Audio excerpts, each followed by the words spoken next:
Bayangkan sebuah perang yang tidak hanya berlangsung selama beberapa dekade, tapi berabad-abad, yang mengguncang 3 benua dan melibatkan kerajaan terbesar di dunia. Ini adalah perang salib, konflik epik yang tak sekedar perebutan tanah, melainkan benturan 2 peradaban besar, yaitu Kristen dan Islam, yang akan menentukan nasib dunia selama ribuan tahun ke depan. Namun, apakah benar perang salib hanya tentang perang agama? Atau ada kepentingan tersembunyi seperti intrik politik dan ambisi pribadi yang mengubah jalur sejarah? Anda akan melihat lebih dari sekedar pertempuran berdarah di padang pasir Yerusalem. Ini adalah kisah tentang para kesatria yang mempertaruhkan segalanya demi kemuliaan, pemimpin yang melakukan pengkhianatan demi kekuasaan, dan negosiasi di balik tirai yang menentukan nasib bangsa. Apa yang sebenarnya terjadi ketika bendera salib pertama kali dikibarkan? Mengapa ribuan orang dari seluruh Eropa berbondong-bondong menuju Tanah Suci, meninggalkan keluarga dan kehidupan mereka hanya untuk menghadapi musuh yang tidak pernah mereka bayangkan? Bersiaplah untuk mengeksplorasi sisi lain dari perang salib yang jarang dibahas, dari intrik politik di Istana Vatikan hingga strategi militer yang belum pernah terdengar. Apa yang membuat para raja, paus, dan panglima perang bersedia mengorbankan segalanya demi perang ini? Dan bagaimanakah kisah ini akhirnya mengubah tatanan dunia, meninggalkan jejak yang masih terasa hingga sekarang? Jangan lewatkan kisah penuh teka-teki ini, karena di balik setiap kemenangan dan kekalahan ada rahasia yang belum terungkap.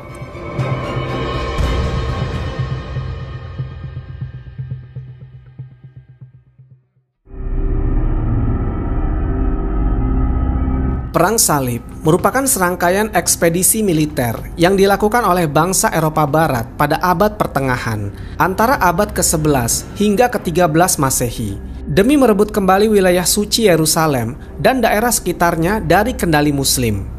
Istilah salib dalam Perang Salib merujuk pada simbol Kristen, yaitu salib yang dipakai oleh para prajurit Kristen yang mengikuti perang ini. Para pejuang salib disebut dengan istilah tentara salib, karena mereka menjadikan agama Kristen sebagai alasan utama perjuangan mereka.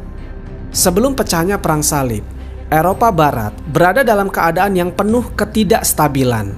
Setelah runtuhnya Kekaisaran Romawi Barat pada abad ke-5 Masehi, Eropa terpecah menjadi banyak kerajaan kecil yang saling bersaing dan bertikai. Di sisi lain, dunia Muslim, terutama di Timur Tengah, berada dalam puncak kejayaannya. Kekhalifahan Umayyah dan Abbasiyah berhasil menyatukan banyak wilayah, termasuk Yerusalem yang dianggap suci oleh umat Islam, Kristen, dan Yahudi. Sementara itu, Kekaisaran Bizantium di timur yang masih bertahan setelah jatuhnya Romawi Barat mengalami tekanan dari ekspansi Muslim di wilayah Anatolia dan Palestina. Kekaisaran Bizantium meminta bantuan militer dari Eropa Barat untuk mempertahankan wilayah-wilayah Kristen dari ancaman kaum Muslimin.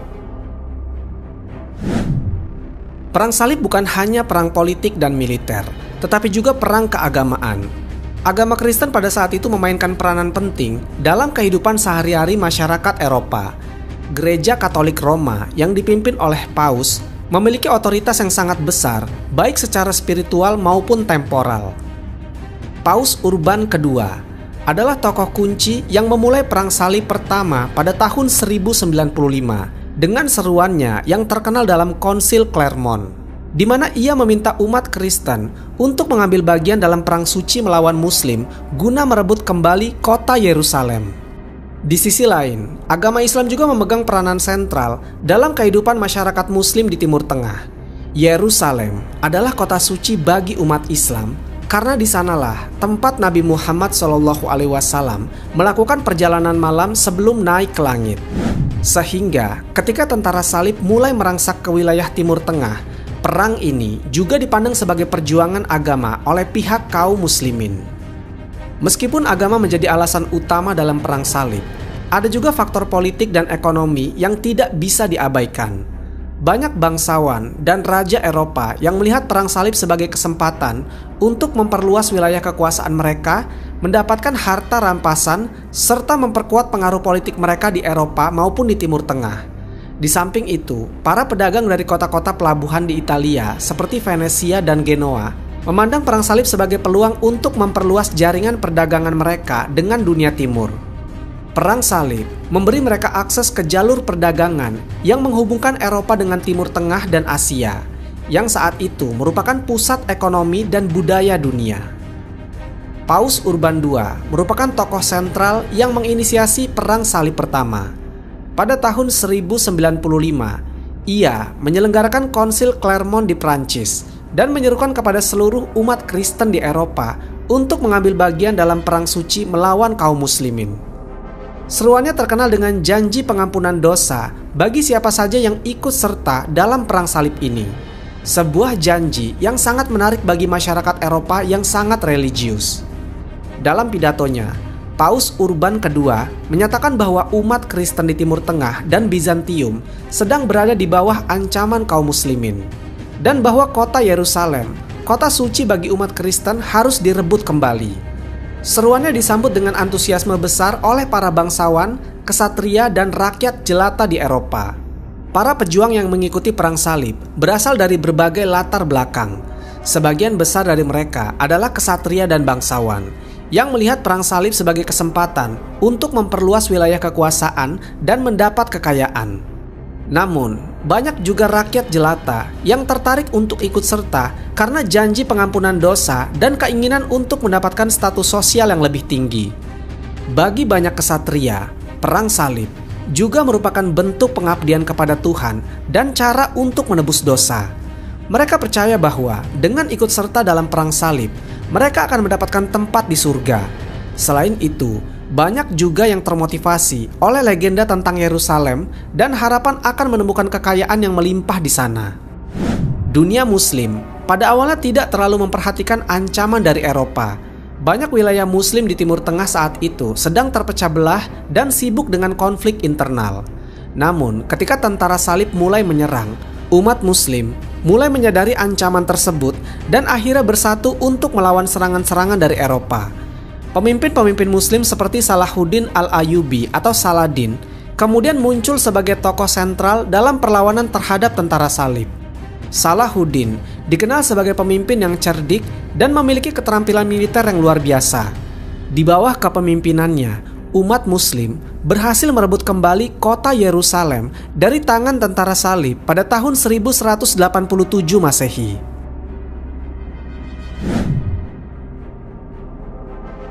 Perang Salib Pertama adalah ekspedisi pertama yang diluncurkan oleh Eropa Barat untuk merebut kembali tanah suci dari kekuasaan kaum muslimin.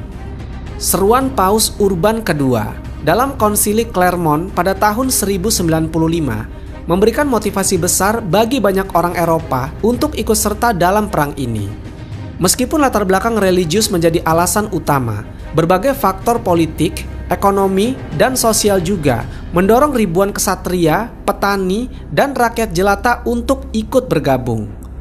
Sebelum tentara salib meninggalkan Eropa, wilayah-wilayah seperti Prancis, Jerman, dan Italia sedang mengalami ketidakstabilan ekonomi dan politik. Konflik internal antara para bangsawan, raja, dan gereja menciptakan suasana tegang yang memicu dukungan luas terhadap kampanye militer ke Timur Tengah. Selain itu, adanya laporan tentang penganiayaan terhadap umat Kristen di Tanah Suci oleh kekuatan Muslim membuat seruan perang Paus lebih meyakinkan di mata orang Eropa. Setelah konsili Clermont, banyak kesatria, bangsawan, dan orang awam mulai mempersiapkan diri untuk perjalanan jauh ke Yerusalem. Persiapan ini mencakup penggalangan dana, pelatihan militer, dan pengorganisasian pasukan. Banyak kesatria menjual tanah atau mencari sponsor untuk membiayai perjalanan mereka. Sementara yang lain berusaha memperoleh perlengkapan dan persenjataan yang memadai. Namun tidak semua yang mengikuti perang salib adalah prajurit yang terlatih. Ribuan petani dan rakyat yang miskin, yang kemudian dikenal sebagai perang salib rakyat, juga ikut bergabung dalam perang ini. Dipimpin oleh pemimpin karismatik seperti Petrus Pertapa, mereka memulai perjalanan ke Timur Tengah tanpa persiapan yang cukup, baik dari segi persenjataan maupun strategi militer. Pada musim semi tahun 1096, gelombang pertama tentara salib yang sebagian besar terdiri dari rakyat biasa mulai bergerak menuju Konstantinopel, ibu kota kekaisaran Bizantium.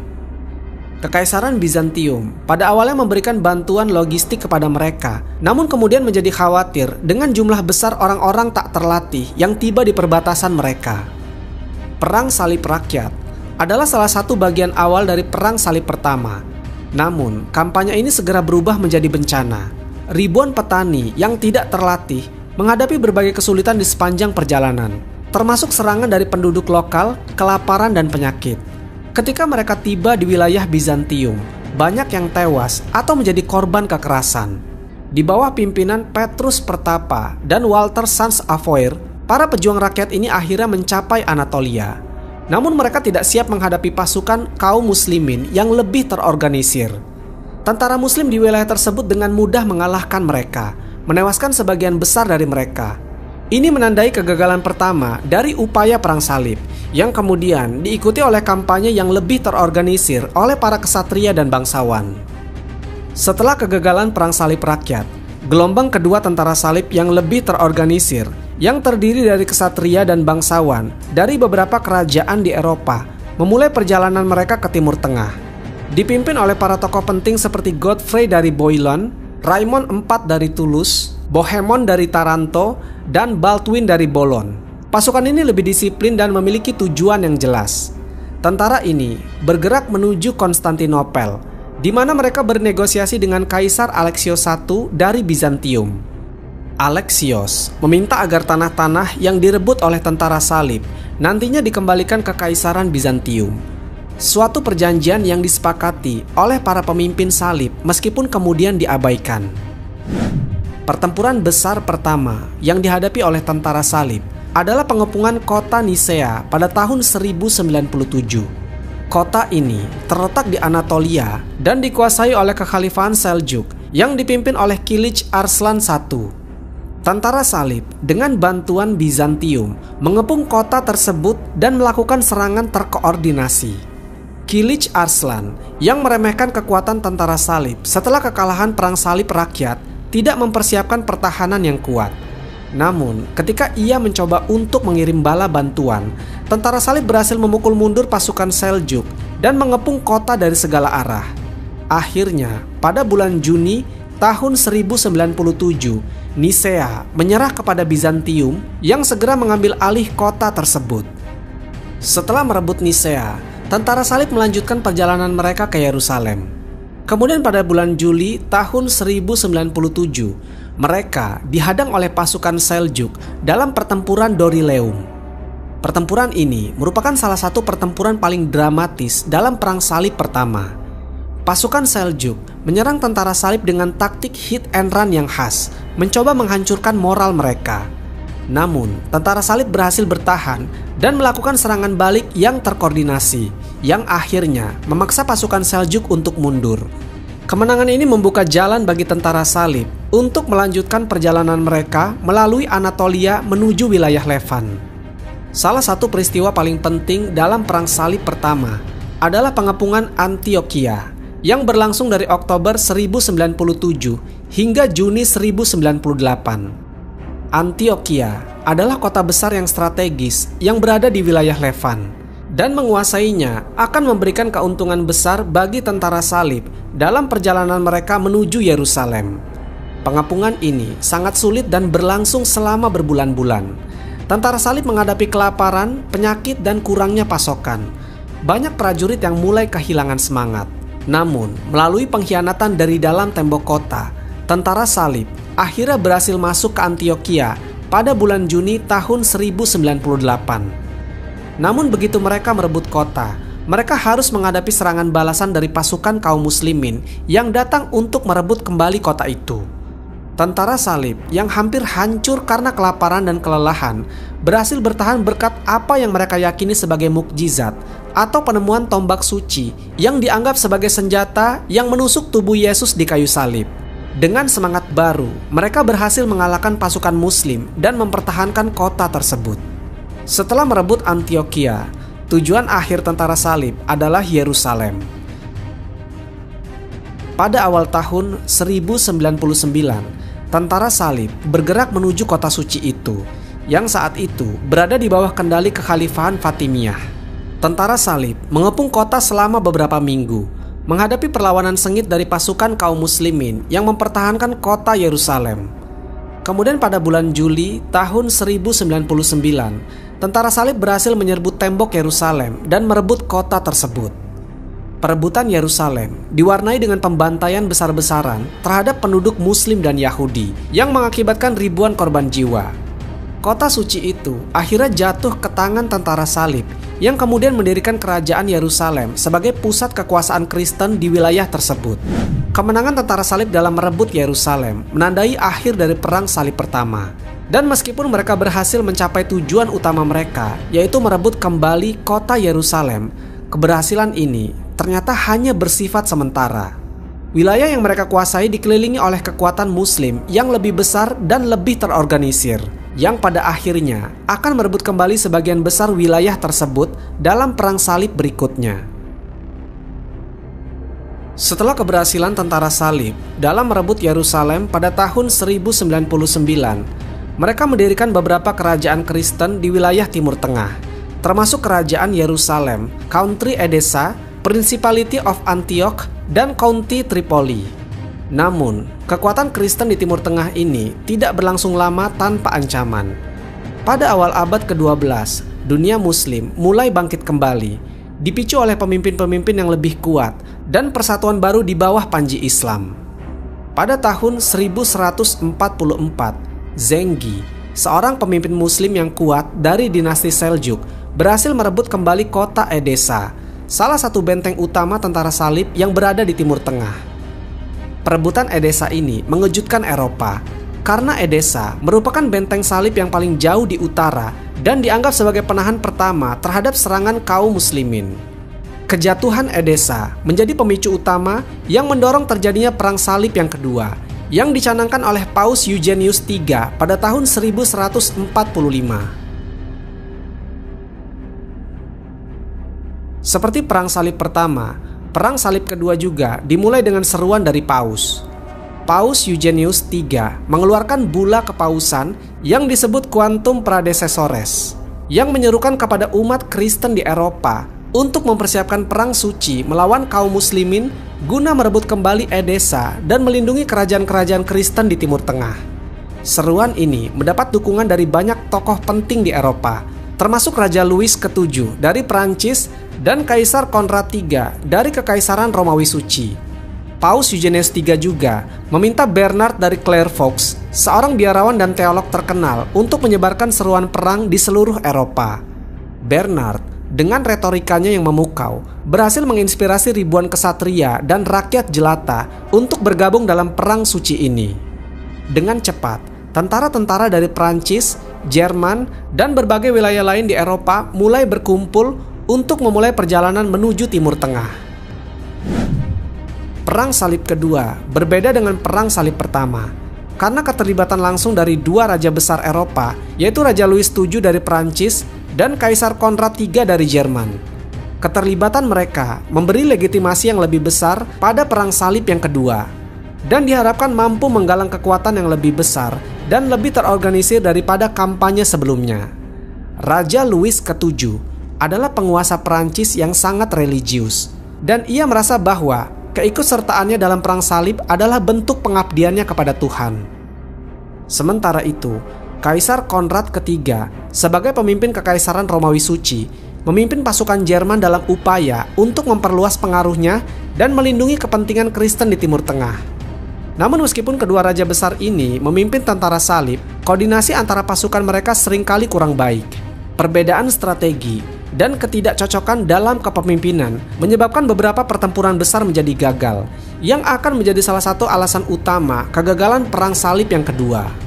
Tentara salib yang dipimpin oleh Louis VII dan Konrad III memutuskan untuk mengambil rute darat menuju Timur Tengah, melewati Anatolia, wilayah yang dikuasai oleh Kekaisaran Bizantium. Kaisar Bizantium saat itu adalah Manuel I Komnenos, menyambut tentara salib, meskipun ia juga khawatir dengan keberadaan pasukan besar Eropa di wilayahnya. Pasukan Konrad III adalah yang pertama bergerak melalui Anatolia, namun mereka segera menghadapi kesulitan. Tentara Seljuk yang menguasai wilayah Anatolia menggunakan taktik serangan gerilya untuk mengganggu pasukan dari Jerman. Dengan kurangnya persiapan dan minimnya pengetahuan tentang medan, pasukan Konrad mengalami kekalahan besar dalam pertempuran Dorylium pada tahun 1147 yang menyebabkan sebagian besar pasukannya musnah. Setelah kekalahan ini, Konrad III bergabung dengan pasukan Louis ke-7 yang juga menghadapi masalah serupa dalam perjalanannya menuju Anatolia. Pasukan Prancis mengalami serangan berulang dari tentara Seljuk dan kehilangan banyak prajurit akibat penyakit, kelaparan, dan pertempuran. Setelah tiba di Yerusalem, tentara salib menyusun rencana untuk merebut kota Damaskus, sebuah pusat penting kekuatan Muslim di wilayah tersebut. Pengepungan Damaskus dimulai pada tahun 1148 dan pada awalnya tentara salib berhasil menekan pertahanan kota tersebut. Namun, kurangnya persiapan dan koordinasi antar pasukan serta pertahanan kuat dari penduduk Damaskus membuat pengepungan ini menjadi gagal. Setelah beberapa hari bertempur, tentara salib memutuskan untuk mundur, sebagian besar karena perpecahan internal di antara para pemimpin salib. Pasukan Muslim berhasil mempertahankan kota, dan kekalahan ini dianggap sebagai pukulan besar bagi moral tentara salib dan umat Kristen di Eropa. Kegagalan dalam pengepungan Damaskus menandai berakhirnya Perang Salib Kedua dan hasil yang jauh dari harapan awal. Kegagalan Perang Salib Kedua menyebabkan kekecewaan yang mendalam di Eropa. Banyak yang merasa bahwa kekalahan ini disebabkan oleh kurangnya persatuan di antara para pemimpin Eropa, serta ketidakmampuan untuk berkoordinasi dengan baik di medan perang. Selain itu, hubungan antara Eropa dan Bizantium juga semakin memburuk setelah perang ini. Karena banyak tentara salib yang merasa bahwa Kekaisaran Bizantium tidak memberikan dukungan yang memadai dalam kampanye ini. Kegagalan ini juga memberi semangat bagi kekuatan Muslim di Timur Tengah yang melihat bahwa tentara salib tidak sekuat yang mereka kira. Ini membuka jalan bagi kebangkitan pemimpin-pemimpin Muslim yang lebih kuat seperti Nur ad-Din dan kemudian Salahuddin al-Ayyubi yang akan memainkan peran penting dalam perang salib berikutnya. Bernard dari Clairvaux yang telah menjadi salah satu pendorong utama dari Perang Salib Kedua sangat kecewa dengan hasilnya. Namun, ia berusaha menghibur umat Kristen dengan menyatakan bahwa kekalahan ini adalah ujian dari Tuhan dan bahwa mereka harus memperkuat iman mereka. Bernard juga menulis sejumlah surat dan khotbah yang menyalahkan dosa-dosa umat Kristen sebagai penyebab kekalahan dengan harapan bahwa umat Kristen akan belajar dari kegagalan ini dan memperbaiki diri di masa depan. Namun meskipun usahanya untuk menenangkan hati umat Kristen, kepercayaan terhadap keberhasilan Perang Salib mulai goyah di kalangan banyak orang Eropa. Banyak yang mulai mempertanyakan, apakah Tuhan benar-benar mendukung kampanye militer ini? Dan kekecewaan ini akan terus membayangi Perang Salib yang berikutnya. Setelah kegagalan Perang Salib Kedua, kekuatan Muslim di Timur Tengah mulai mengalami kebangkitan yang luar biasa di bawah kepemimpinan Salahuddin al-Ayyubi. Salahuddin lahir pada tahun 1137 di Tikrit, Irak, dari keluarga Kurdi yang memiliki hubungan dekat dengan penguasa dinasti Zengid. Di bawah naungan Nur ad-Din, pemimpin Zengid yang kuat, Salahuddin mulai mendapatkan reputasi sebagai jenderal yang berbakat. Salahuddin dikenal tidak hanya karena keahlian dalam strategi militer, tetapi juga karena kebijaksanaannya sebagai pemimpin yang adil dan soleh. Ia berhasil mempersatukan berbagai faksi Muslim yang sebelumnya terpecah-pecah, termasuk dinasti Fatimiyah di Mesir dan berbagai suku Arab serta kekuatan Muslim lainnya di Suriah dan Irak. Persatuan ini memberinya kekuatan besar untuk melawan kerajaan-kerajaan salib di wilayah Levant. Kebangkitan Salahuddin menandai titik balik dalam perjuangan Muslim untuk merebut kembali Tanah Suci yang pada akhirnya memicu Perang Salib yang ketiga. Salah satu peristiwa paling penting yang menjadi pemicu Perang Salib ketiga adalah Pertempuran Hattin pada tahun 1187. Pertempuran ini terjadi ketika Salahuddin memutuskan untuk menyerang kerajaan Yerusalem, kerajaan Kristen yang didirikan setelah Perang Salib pertama. Tentara Kristen yang dipimpin oleh Raja Guy dari Lusinan melakukan kesalahan besar dengan menyerang tentara Muslim di dataran yang kering dan panas di dekat Tiberias. Salahuddin menggunakan taktik yang cerdik dengan memotong jalur pasokan air tentara salib membuat mereka kehausan dan kelelahan sebelum pertempuran dimulai. Pertempuran Hattin berakhir dengan kemenangan mutlak bagi Salahuddin. Sebagian besar tentara salib tewas atau ditangkap, dan salib sejati sebagai simbol paling suci bagi umat Kristen berhasil direbut oleh Salahuddin. Kemenangan ini membuka jalan bagi Salahuddin untuk merebut Yerusalem yang jatuh ke tangannya hanya beberapa bulan setelah pertempuran Hattin. Setelah kemenangannya di Hattin, Salahuddin segera melancarkan pengepungan terhadap Yerusalem. Kemudian pada bulan Oktober tahun 1187, kota suci tersebut jatuh ke tangan Salahuddin tanpa perlawanan besar. Meskipun Yerusalem adalah kota yang sangat penting bagi umat Islam, Kristen, dan Yahudi, Salahuddin menunjukkan belas kasih yang luar biasa terhadap penduduknya. Alih-alih membantai penduduknya seperti yang dilakukan oleh tentara salib saat merebut Yerusalem pada tahun 1099, Salahuddin malah mengizinkan penduduk Kristen untuk meninggalkan kota dengan aman setelah membayar tebusan. Tindakan ini memberinya reputasi sebagai pemimpin yang adil dan mulia, bahkan di mata musuh-musuhnya. Kejatuhan Yerusalem mengguncang Eropa. Bagi umat Kristen, kehilangan kota suci ini adalah bencana yang besar, dan segera muncul seruan baru untuk melancarkan perang salib, guna merebut kembali kota Yerusalem. Paus Gregorius VIII mengeluarkan seruan resmi untuk memulai perang salib yang ketiga pada tahun 1189.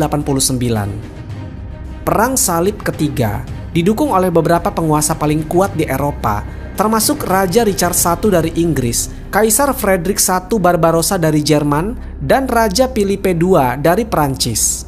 Ketiga pemimpin ini memiliki ambisi yang besar untuk merebut kembali Yerusalem dan memulihkan kehormatan Kristen di Timur Tengah. Kaisar Frederick I Barbarossa adalah yang pertama bergerak, memimpin pasukan besar dari Jerman melalui Anatolia.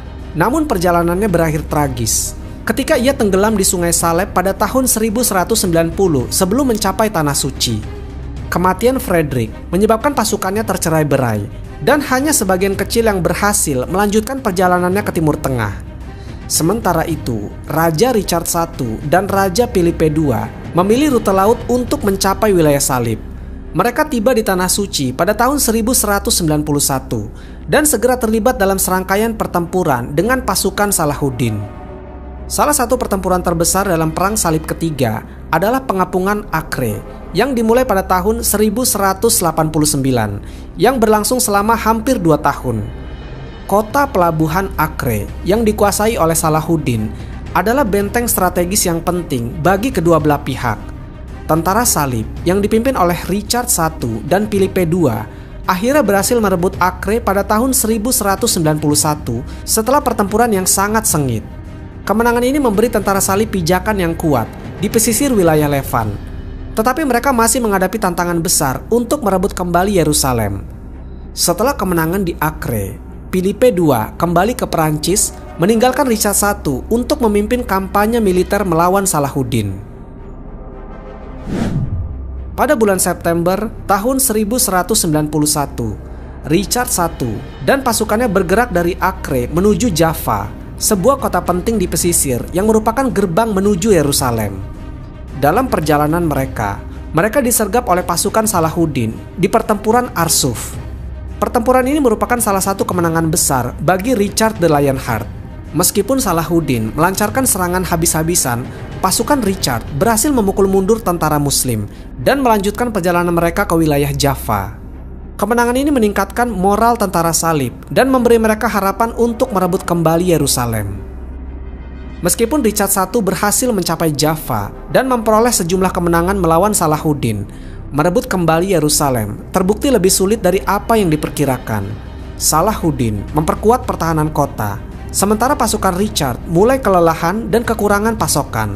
Kedua pihak akhirnya memutuskan untuk bernegosiasi. Pada bulan September tahun 1192, Richard dan Salahuddin menyetujui sebuah perjanjian yang dikenal sebagai Perjanjian Jaffa. Dalam perjanjian ini, Salahuddin tetap mempertahankan kendali atas Yerusalem, tetapi umat Kristen diizinkan untuk berziarah ke kota suci tersebut tanpa gangguan.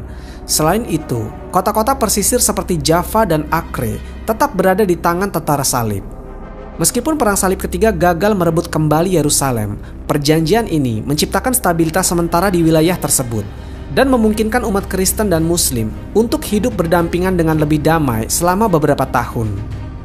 Perang Salib ketiga memiliki dampak yang signifikan baik di Eropa maupun di Timur Tengah. Salahuddin Al-Ayyubi tetap menjadi pahlawan besar di dunia Muslim, dihormati karena keberaniannya dan kearifannya sebagai pemimpin. Di sisi lain, Richard the Lionheart menjadi simbol kesatria Kristen yang gagah berani, meskipun ia gagal mencapai tujuan utamanya untuk merebut kembali Yerusalem. Perang ini juga menunjukkan bahwa meskipun ada upaya militer yang besar, merebut dan mempertahankan wilayah di Timur Tengah sangatlah sulit tanpa adanya persatuan di antara kekuatan Kristen. Meskipun Richard berhasil mengamankan beberapa kota penting di pesisir, kerajaan-kerajaan salib tetap dalam posisi yang rapuh dan terus menghadapi ancaman dari kekuatan Muslim yang lebih besar dan lebih terorganisir. Setelah Perang Salib ketiga berakhir dengan kegagalan untuk merebut kembali Yerusalem, umat Kristen di Eropa mulai merencanakan kampanye baru. Perang Salib keempat tidak didorong hanya oleh dorongan spiritual seperti Perang Salib sebelumnya, tetapi juga oleh berbagai motivasi politik dan ekonomi. Kota-kota dagang Italia, terutama Venesia, memiliki kepentingan besar dalam Perang Salib ini, dan pengaruh mereka akan sangat mempengaruhi jalannya perang ini. Perang Salib keempat dimulai dengan seruan dari Paus Innocentius III pada tahun 1198. Paus berharap agar perang ini bisa memperbaiki kegagalan Perang Salib ketiga dan mengembalikan Yerusalem ke tangan umat Kristen. Namun sejak awal, Perang Salib keempat mengalami berbagai masalah dalam hal logistik dan kepemimpinan, yang pada akhirnya akan menyebabkan pergeseran tujuan dari Yerusalem menjadi Konstantinopel. Salah satu utama mengapa Perang Salib keempat menyimpang dari tujuan aslinya adalah keterlibatan Venesia. Tentara salib membutuhkan armada besar untuk membawa mereka dari Eropa ke Timur Tengah. Dan Venesia adalah salah satu kekuatan maritim utama yang dapat menyediakan kapal tersebut. Namun pemimpin Venesia, Doge Enrico Dandolo, melihat kesempatan ini sebagai cara untuk memperluas kekuasaan ekonominya. Venesia setuju untuk menyediakan kapal bagi tentara salib dengan syarat bahwa mereka membayar jumlah yang sangat besar. Ketika tentara salib gagal mengumpulkan dana yang cukup, Venesia menawarkan alternatif, yaitu tentara salib harus membantu Venesia merebut kota Zara, sebuah kota Kristen yang memberontak melawan kekuasaan Venesia. Tentara salib meskipun ragu setuju untuk membantu Venesia, dan pada tahun 1202 mereka mengepung dan merebut kota Zara. Penyerangan terhadap kota Kristen ini mendapat kecaman yang luas, termasuk dari Paus Innocentius III yang mengutuk tindakan tersebut dan bahkan mengancam untuk mengekskomunikasi para tentara salib. Namun perang tetap berlanjut dan pergeseran moralitas serta tujuan mulai terlihat jelas. Setelah berhasil merebut Zara, tentara salib berada dalam kebingungan tentang langkah berikutnya. Pada saat itu, Pangeran Alexius IV Angelos, putra Kaisar Ishak II Angelos yang terguling dari Kekaisaran Bizantium, mendekati tentara salib dengan tawaran yang menggiurkan. Ia berjanji bahwa jika mereka membantunya merebut kembali tahta di Konstantinopel, ia akan memberikan bantuan finansial yang besar dan mendukung perang mereka untuk merebut Yerusalem. Meskipun tujuan awal Perang Salib keempat adalah Yerusalem, tentara salib melihat tawaran Alexios sebagai cara untuk mendapatkan dana dan dukungan yang mereka butuhkan. Kemudian pada tahun 1203, tentara salib berangkat menuju Konstantinopel, ibu kota Kekaisaran Bizantium, dengan tujuan untuk mengembalikan Alexius IV ke tampuk kekuasaan. Pada bulan Juli tahun 1203, tentara salib tiba di Konstantinopel dan segera memulai pengepungan terhadap kota tersebut. Meskipun tentara Bizantium bertahan dengan gigih, mereka tidak mampu melawan kekuatan gabungan antara salib dan armada Venesia. Setelah serangkaian pertempuran, Alexius IV berhasil naik tahta, tetapi pemerintahannya tidak bertahan lama. Alexius IV menghadapi banyak masalah internal di Bizantium, termasuk kekacauan keuangan dan ketidakpuasan rakyat yang merasa dikhianati oleh aliansi dengan tentara salib. Dan pada tahun 1204, pemberontakan terjadi di Konstantinopel dan Alexius IV digulingkan dan dibunuh. Setelah kejatuhan Alexius IV, tentara salib yang merasa dikhianati oleh Bizantium memutuskan untuk mengambil tindakan yang drastis. Dan pada tahun 1204, mereka menyerbu Konstantinopel dan melakukan penjarahan besar-besaran. Kota yang telah menjadi pusat kekristenan timur selama lebih dari 1000 tahun itu dihancurkan dalam salah satu episode paling brutal dalam sejarah Perang Salib. Tentara salib tidak hanya merampok kekayaan kota, tetapi juga menghancurkan banyak bangunan penting dan membakar bagian besar dari Konstantinopel. Harta karun, relik suci, dan barang-barang seni yang tidak ternilai harganya dijarah dan dibawa ke Eropa Barat, terutama ke Venesia. Penjarahan Konstantinopel meninggalkan luka yang dalam hubungan antara Gereja Katolik Roma dan Gereja Ortodoks Timur. Penjarahan Konstantinopel pada tahun 1204 menandai akhir dari Kekaisaran Bizantium sebagai kekuatan besar di Mediterania Timur. Kekaisaran terpecah menjadi beberapa negara kecil, termasuk Kekaisaran Nisea, Kekaisaran Trebizond, dan Despotat Epirus yang mencoba mempertahankan sisa-sisa Bizantium. Tentara salib mendirikan Kekaisaran Latin di Konstantinopel, tetapi kekaisaran ini hanya bertahan selama beberapa dekade sebelum Bizantium berhasil merebut kembali kota tersebut pada tahun 1261. Namun, Konstantinopel tidak pernah sepenuhnya pulih dari kehancuran yang diakibatkan oleh Perang Salib keempat. Dan ini memperlemah kemampuan Bizantium untuk melawan ancaman baru dari Kesultanan Utsmaniyah yang akhirnya menaklukkan kota tersebut pada tahun 1453. Penjarahan ini juga memperdalam perpecahan antara Gereja Katolik dan Gereja Ortodoks. Banyak umat Kristen Ortodoks di timur melihat Perang Salib keempat sebagai pengkhianatan besar dari saudara-saudara mereka di barat. Dan ini menyebabkan ketegangan antara kedua gereja selama berabad-abad. Bahkan sampai hari ini, penjarahan Konstantinopel dianggap sebagai salah satu momen paling kelam dalam sejarah hubungan antara kedua gereja. Perang Salib keempat menandai perubahan besar dalam tujuan dan sifat Perang Salib. Alih-alih berfokus pada pembebasan Yerusalem dan Tanah Suci, perang ini menunjukkan bahwa motivasi ekonomi dan politik seringkali menyalahkan tujuan spiritual. Selain itu, kekuatan perdagangan seperti Venesia menggunakan Perang Salib sebagai sarana untuk memperluas kekuasaan mereka di wilayah Mediterania. Keputusan untuk menyerang Konstantinopel yang seharusnya menjadi sekutu Kristen menggarisbawahi bagaimana Perang Salib telah menjadi sarana bagi negara-negara Eropa untuk mengejar kepentingan pribadi mereka. Perang Salib keempat juga membuka mata banyak orang di Eropa tentang kesulitan mempertahankan kerajaan-kerajaan salib yang berada di Timur Tengah.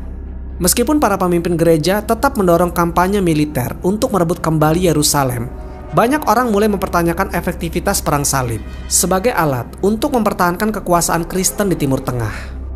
Setelah kegagalan Perang Salib keempat dan penjarahan Konstantinopel, Eropa Barat tetap terdorong untuk melanjutkan upaya merebut kembali Yerusalem. Meskipun berbagai motivasi politik dan ekonomi terus bermain peran, seruan untuk merebut Tanah Suci tetap menggema di kalangan rohaniawan dan bangsawan Eropa. Paus Innocentius III yang sebelumnya kecewa dengan hasil Perang Salib keempat, sekali lagi berusaha untuk menyatukan umat Kristen untuk melancarkan Perang Salib yang kelima. Ia berharap bahwa dengan fokus yang jelas pada Yerusalem dan Tanah Suci, Eropa dapat memperbaiki kesalahan masa lalu dan memenangkan peperangan ini. Perang Salib yang menyusul setelah Perang Salib keempat akan berlangsung dalam berbagai fase, dari tahun 1213 hingga 1272, mencakup beberapa ekspedisi militer yang kadang-kadang lebih fokus pada tujuan politik di Eropa daripada misi spiritual di Timur Tengah. Perang Salib kelima dimulai pada tahun 1217 dengan tujuan yang sangat ambisius, yaitu merebut kembali Yerusalem melalui serangan dari Mesir, pusat kekuasaan Muslim yang semakin kuat di bawah dinasti Ayyubiyah. Pada saat itu, Mesir dianggap sebagai kunci untuk menguasai seluruh wilayah Timur Tengah. Dan jika tentara salib bisa menguasai Mesir, mereka berharap dapat lebih mudah untuk merebut kota Yerusalem. Pasukan tentara salib yang dipimpin oleh Raja Andrew II dari Hungaria, kemudian ada Leopold VI dari Austria, dan John dari Brienne, menyerbu Mesir pada tahun 1218 dengan target utama mereka adalah kota Damita, sebuah kota pelabuhan strategis di delta Sungai Nil. Damita akhirnya berhasil direbut pada tahun 1219 setelah pengepungan yang panjang. Namun, kemenangan ini ternyata tidak bisa dimanfaatkan dengan baik. Ketidakmampuan para pemimpin salib untuk menyepakati strategi yang jelas, ditambah dengan banjir besar yang memperlambat pergerakan pasukan, menyebabkan kegagalan dalam melanjutkan serangan lebih jauh ke Mesir. Pada akhirnya, pada tahun 1221, tentara salib terpaksa menandatangani perjanjian damai dan mundur dari Damita, meninggalkan Mesir kembali ke tangan kaum muslimin. Perang Salib ke-6 adalah salah satu perang salib yang tidak biasa. Karena perang ini lebih banyak melibatkan negosiasi diplomatik daripada pertempuran yang besar. Perang ini dipimpin oleh Kaisar Frederick II dari Kekaisaran Romawi Suci yang memiliki hubungan rumit dengan Paus Gregorius IX. Frederick sebelumnya diekskomunikasi oleh Paus karena penundaan dalam memenuhi janjinya untuk memimpin perang salib. Dan pada tahun 1228, Frederick akhirnya memimpin ekspedisi ke Tanah Suci. Namun alih-alih mengandalkan kekuatan militer, Frederick menggunakan diplomasi cerdas untuk mencapai tujuan utamanya. Melalui negosiasi dengan Sultan Al-Kamil dari Mesir yang sedang menghadapi ancaman internal dan eksternal, Frederick berhasil mendapatkan kontrol atas Yerusalem tanpa melalui peperangan. Melalui perjanjian Jaffa, Yerusalem, Nazaret, dan Bethlehem diserahkan kepada kekuasaan Kristen pada tahun 1229. Namun meskipun Yerusalem kembali ke tangan Kristen, Frederick tetap diekskomunikasi dan kesuksesannya tidak diakui oleh banyak pemimpin Kristen. Kekuasaan Kristen di Yerusalem juga tidak bertahan lama karena kota itu kembali jatuh ke tangan kaum muslimin pada tahun 1244. Perang Salib ke-7 dipimpin Raja Louis IX dari Prancis, salah satu pemimpin Kristen yang paling soleh yang terlibat dalam perang salib. Louis IX terkenal karena komitmennya yang kuat terhadap iman dan keyakinannya bahwa perang salib adalah misi yang suci. Kemudian pada tahun 1248, ia memulai kampanye untuk merebut kembali Yerusalem dengan menyerang Mesir, seperti yang telah dicoba dalam perang salib kelima. Tentara Louis IX berhasil merebut Damita pada tahun 1249, tetapi seperti pada perang salib kelima, kesulitan logistik dan taktik menyebabkan kegagalan dalam mencapai kemenangan yang lebih jauh. Pasukan tentara salib terjebak di Mesir, dan pada akhirnya Louis IX ditangkap oleh pasukan kaum muslimin setelah terjadi kekalahan besar di pertempuran Mansurah pada tahun 1250. Raja Louis hanya dibebaskan setelah membayar tebusan yang besar, dan setelah itu ia kembali ke Prancis. Meskipun perang salib ke-7 adalah kegagalan militer, Louis IX dianggap sebagai pahlawan di Eropa dan ia diangkat sebagai santo setelah kematiannya. Perang ini juga menandai salah satu upaya terakhir Eropa untuk merebut kembali Yerusalem melalui kekuatan militer besar. Perang Salib ke-8 adalah ekspedisi terakhir yang dipimpin oleh Louis IX dari Prancis. Dan perang ini dimulai dengan tujuan untuk melindungi kerajaan salib yang tersisa di Timur Tengah, serta memerangi dinasti Muslim yang semakin kuat. Namun alih-alih menyerang Mesir atau Yerusalem, Louis memutuskan untuk menyerang Tunis di Afrika Utara. Keputusan ini didorong oleh alasan politik dan ekonomi, termasuk upaya untuk membangun pengaruh Kristen di Afrika Utara serta mengamankan rute perdagangan. Namun, ekspedisi ini berakhir dengan kegagalan total. Louis IX jatuh sakit dan meninggal di Tunis pada tahun 1270, dan pasukannya kembali ke Eropa tanpa mencapai tujuan apapun. Perang Salib ke-8 menandai akhir dari upaya besar yang didorong oleh raja-raja Eropa untuk merebut kembali Tanah Suci. Meskipun ada beberapa ekspedisi kecil setelah itu, adalah salah satu yang terakhir dalam skala yang besar.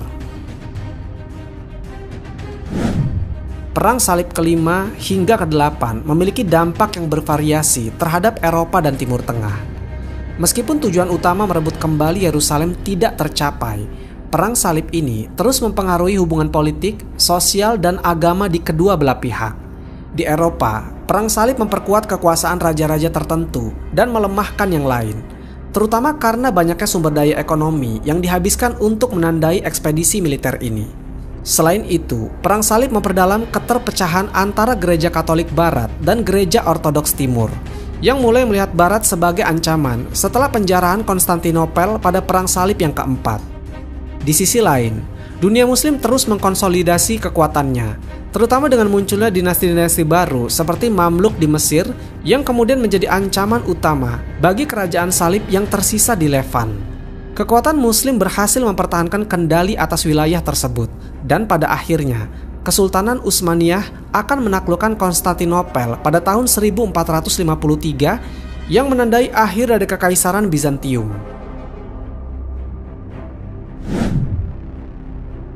Perang Salib tidak berakhir tiba-tiba, melainkan melalui serangkaian kekalahan militer dan kemunduran politik yang dialami oleh kerajaan Kristen di Timur Tengah.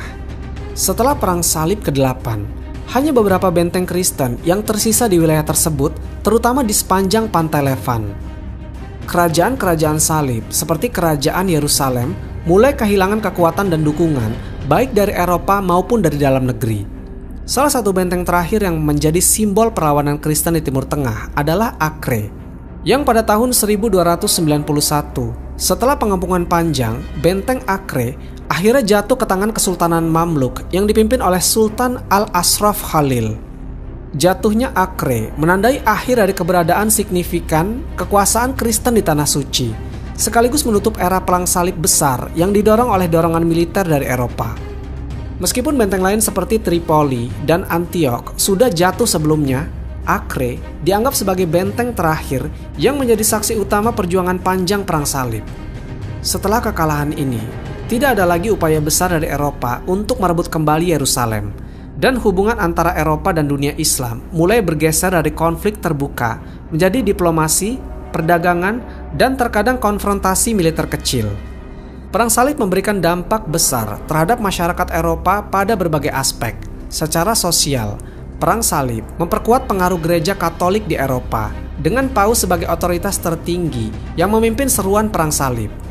Dalam beberapa kasus, perang ini juga memberikan peluang bagi para petualang, bangsawan, dan rakyat biasa untuk mencari kehidupan baru di Timur Tengah, meskipun kebanyakan dari mereka kembali dengan kegagalan. Namun dari sisi ekonomi, perang salib membuka jalur perdagangan baru antara Eropa dan Timur Tengah. Kota-kota dagang di Italia seperti Venesia, Pisa, dan Genoa mendapatkan keuntungan besar dari transportasi tentara salib dan barang-barang dagangan dari Timur Tengah. Selama perang, pedagang Eropa mendapat akses ke barang-barang mewah Timur seperti sutra, rempah-rempah, perhiasan, dan seni rupa, yang kemudian menjadi komoditas penting di pasar Eropa. Perang salib juga mempercepat pertumbuhan ekonomi Eropa karena kerajaan-kerajaan salib di Timur Tengah menjadi pusat perdagangan yang penting. Banyak inovasi dari dunia Islam seperti ilmu pengetahuan, matematika, dan teknologi mulai masuk ke Eropa selama periode ini. Akhirnya, perang salib berkontribusi pada munculnya Renaissance, di mana pengetahuan dan kebudayaan dari Timur yang dihadirkan oleh tentara salib dan pedagang menjadi dasar dari kebangkitan intelektual di Eropa. Dari sisi Muslim, perang salib merupakan ancaman besar yang mengancam eksistensi mereka di Timur Tengah. Namun perang ini juga menyatukan berbagai kelompok Muslim yang sebelumnya sering berselisih. Salah satu pemimpin Muslim yang terkenal adalah Salahuddin Al-Ayyubi, yang berhasil menyatukan berbagai faksi Muslim untuk melawan tentara salib dan merebut kembali Yerusalem pada tahun 1187. Perang salib juga memperkuat kesadaran politik dan militer di dunia Islam. Dinasti Ayyubiyah yang dipimpin oleh Salahuddin dan kemudian Kesultanan Mamluk memperkuat kekuasaan mereka dengan membangun benteng dan meningkatkan pasukan untuk menghadapi ancaman dari Eropa. Mesir, khususnya di bawah Kesultanan Mamluk, menjadi pusat kekuatan Muslim di Timur Tengah setelah berhasil mengalahkan berbagai upaya perang salib. Namun dunia Islam juga mengalami dampak sosial dan ekonomi dari perang ini. Konflik berkepanjangan dengan Eropa menyebabkan kerusakan besar pada infrastruktur di Timur Tengah, terutama di kota-kota yang menjadi pusat pertempuran seperti Yerusalem, Antioquia, dan Tripoli. Meskipun ada perdagangan dengan Eropa, sebagian besar wilayah Muslim mengalami gangguan ekonomi karena perang yang terus berlangsung. Salah satu dampak jangka panjang perang salib adalah ketegangan antara dunia Kristen dan Muslim yang terus berlangsung selama berabad-abad. Selama perang salib, banyak kebencian yang tumbuh di antara kedua belah pihak, dan ini diperburuk oleh penjarahan kota-kota penting seperti Yerusalem dan Konstantinopel. Namun pasca perang salib, hubungan antara Eropa dan dunia muslim mulai berubah. Meskipun permusuhan tetap ada, terutama di tingkat politik dan militer, interaksi budaya dan perdagangan antara kedua peradaban semakin meningkat. Banyak ilmuwan dan pedagang dari dunia muslim yang berinteraksi dengan Eropa, membawa pengetahuan baru tentang matematika, astronomi, kedokteran, dan filsafat ke dunia barat. Dalam jangka panjang, perdagangan dan diplomasi mulai menggantikan peperangan terbuka. Beberapa negara di Eropa seperti Venesia bahkan menjalin hubungan perdagangan yang kuat dengan dunia Islam. Hubungan ini tidak selalu damai, tetapi menjadi dasar dari interaksi lintas budaya yang semakin kompleks antara Eropa dengan dunia muslim. Selain itu, arsitektur Eropa juga terpengaruh oleh gaya Timur Tengah. Kastil dan benteng yang dibangun selama Perang Salib menggunakan teknik arsitektur yang dipelajari dari kaum muslimin. Dan ini kemudian mempengaruhi pembangunan di Eropa, terutama di Prancis dan Inggris. Gaya gotik misalnya, terinspirasi dari elemen-elemen arsitektur yang ditemui tentara salib di Timur Tengah. Perang Salib meninggalkan warisan yang kompleks dan bertahan lama dalam sejarah dunia. Dari segi militer, perang ini menandai periode panjang konflik antara Eropa dan dunia muslim, yang secara langsung mempengaruhi sejarah politik dan agama di kedua wilayah. Meskipun Yerusalem dan Tanah Suci tidak pernah direbut kembali sepenuhnya oleh Kristen dan religius Eropa dan Muslim, Perang Salib membantu membentuk identitas politik dan religius Eropa dan Muslim. Dampak budaya, ekonomi, dan ilmu pengetahuan dari Perang Salib tetap terasa selama berabad-abad setelahnya. Eropa dan dunia muslim menjadi semakin terhubung melalui perdagangan dan pertukaran budaya, meskipun hubungan ini sering diwarnai oleh konflik dan ketegangan. Pertukaran ilmu pengetahuan dan budaya antara kedua peradaban ini turut membentuk fondasi dari banyak kemajuan intelektual di Eropa, termasuk Renaissance.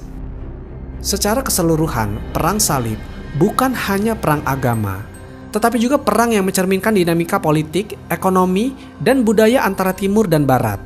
Pengaruhnya terhadap sejarah dunia begitu luas.